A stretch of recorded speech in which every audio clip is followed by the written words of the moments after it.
Hey folks, don't know how all the other accountants are feeling at the moment, but from our perspective, I certainly think that things have returned to normal. In comparison to the crazy last couple of weeks that we had with all the government support measures being announced and small business owners in free fall and blind panic about what was happening and what could be done. I think we've got over that quite quickly now from our perspective. I wouldn't say over it, but we're certainly moving into doing services that we would expect to be doing for clients at this point in time.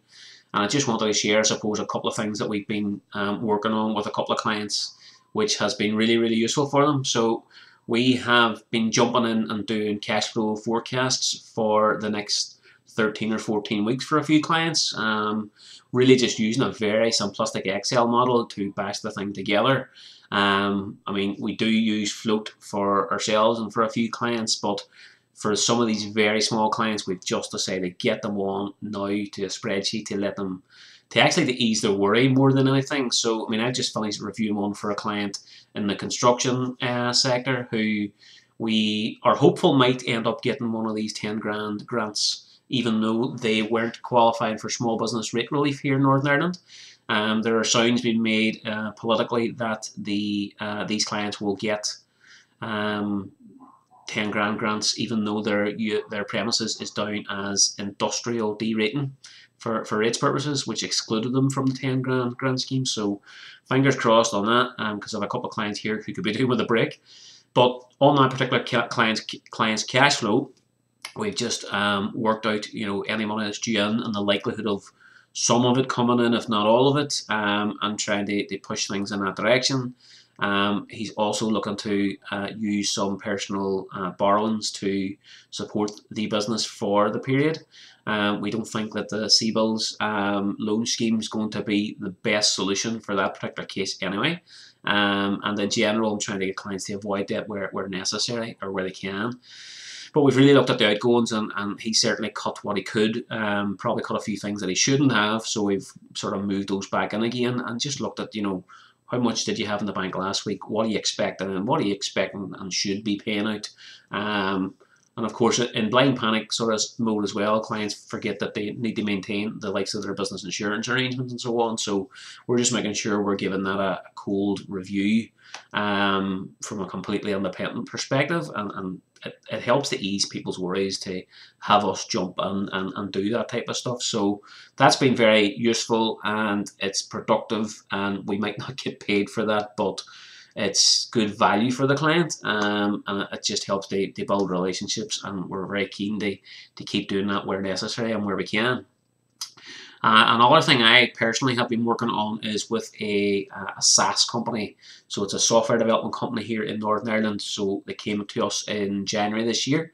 They came back to us actually after a leave of about 8 years, and have been through a few firms which certainly weren't making full use of Xero and the reporting in Xero as much as they probably could have. And there's probably just like a bit of a learning curve that certain firms are obviously still on. But the work we've done with these guys over the last few months to help bring their figures up to date and punch out the numbers for the December 19 period, produce monthly reports now and figures for the last couple of months that we're just about to finalise on.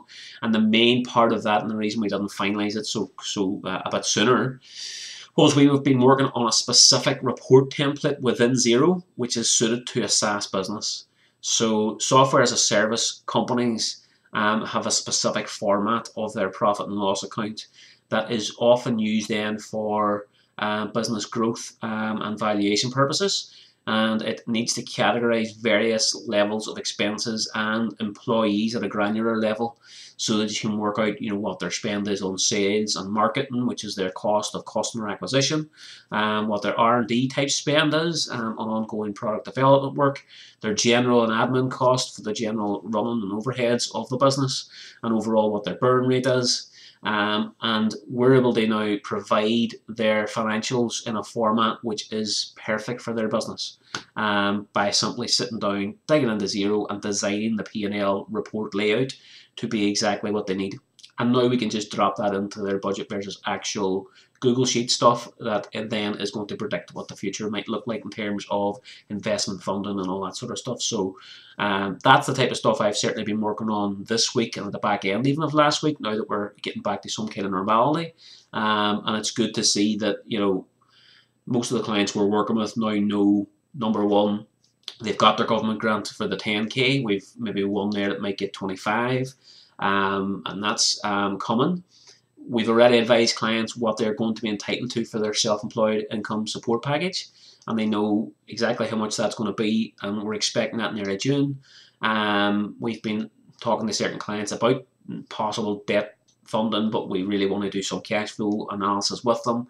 But now we're back on to what I consider the higher value, more useful services that we just want to get stuck back into. So if there are any small businesses out there, any SaaS companies here in Northern Ireland that would like to have a chat to us about how we can improve your overall systems and automation and your financial reporting, or small business owners in general, if you feel that you just want more support from accountants using cloud technology, then please reach out and give us a shout. We'd be more than happy to have a chat to you. We've actually had 2 new clients come on board, which is a total shock, and they are both going through some Xero setup stuff, and they're going to be paying for that over the course of the sessions that we're going to do via Zoom to get them up and running on cloud accounting. So things are still possible, and people are starting to be a wee bit more proactive where they can to build their business and build their finance function properly for the future. So please get into that mindset as quickly as you can. Reach out to us. We'd be more than happy to help.